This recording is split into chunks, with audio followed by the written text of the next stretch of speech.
என்னங்க, நாளைக்கு என்ன நாள் ஞாபகம் இருக்குல்ல, மறந்துடாதீங்க, வரும்போது வாங்கிட்டு வந்துருங்க. ஐயோ, நாளைக்கு என்ன நாள்? உனக்கு கல்யாணம் நாளா இருக்கணும், இல்லைன்னா இவளுக்கு பிறந்த நாளா இருக்கணும். என்னங்க, மறக்காம வாங்கிட்டு வந்துருவீங்கல்ல? எல்லாம் ஞாபகம் இருக்குமா, நான் வாங்கிட்டு வந்துடுறேன். ம், சரிங்க. நேரம் மாலை 6 மணி. சப்பா, ஆஃபீஸில் எவ்வளோ வேலை. சின்னம்மா, வாங்கங்க, எல்லாம் வாங்கிட்டு வந்துட்டீங்களா? சின்னம்மா, எல்லாம் வாங்கிட்டு வந்துட்டேன். டடன் டடன் டடான்.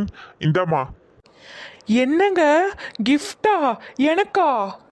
ஆமாம்மா, உனக்கு தான் gift, பிரிச்சு பாரு. ஹா, கோல்டு வளையலா?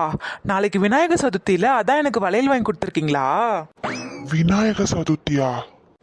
உனக்கு வாக்கப்பட்டு வருஷங்க போனா என்ன போகாது உன்னோட பாசம். ரொம்ப தேங்க்ஸ்ங்க. எம்மாடி எம்மாடி சந்தோஷம் தாங்க.